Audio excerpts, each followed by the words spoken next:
ar tada iš tos priemonės, sakysim, gal bus įpareigojimas, na, nežinau, jeigu įmat paskolą iš 150 milijardų fondo, tai dalį reikia Ukrainai skirti, kokie sprendimai gali?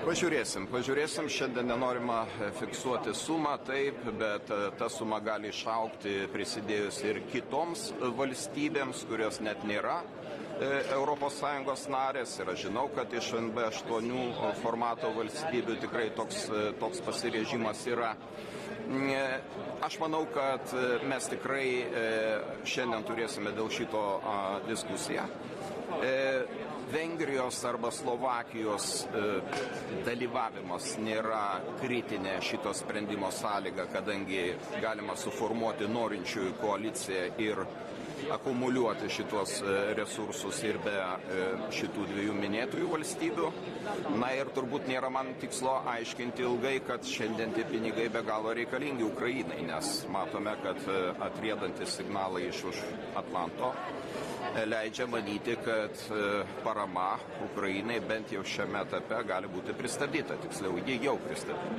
Gerai, sakykime, dabar sprendimas dėl Sinkevičiaus teismo, kaip įvertinti, na kaip tai gali atsiliepti tose čekiukų bylose, kurias mes tikrai nežinom?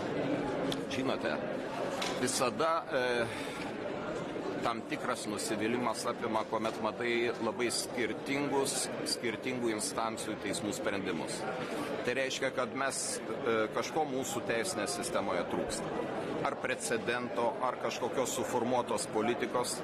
Ir šiuo atveju, turbūt žmonėms pagristai kyla nusistebėjimas. Galbūt kažkas simpatizuoja ponui Sinkevičiui ir galvoja, kad aukščiausiojo teismo sprendimas teisingas. Bet kažkas kitas galvoja priešingai, nes galvoja, kad, tokiu būdu ponas Sinkevičius išsisuko nuo atsakomybės. Tai visokių tų nuomonių yra ir tai tikrai neprisideda prie visuomenės ramybės, bet dabar mes turime tiesiog gerbti paskutinės instancijos teismo sprendimą, kuris be jokios abejonės sukuria naują aplinką ponui Sinkevičiui. Jis gali grįžti į politiką. Tokia yra išvada. Dar vienas klausimas dėl branduolinio skrydžio, apie ką Makronas savo kalboje vakar pasakė.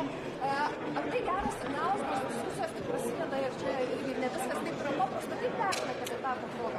Tai kol kas tik idėja, patraukli, ji mums labai įdomi, be jokios abejonės, nes mes tikrai turime tokių lūkesčių.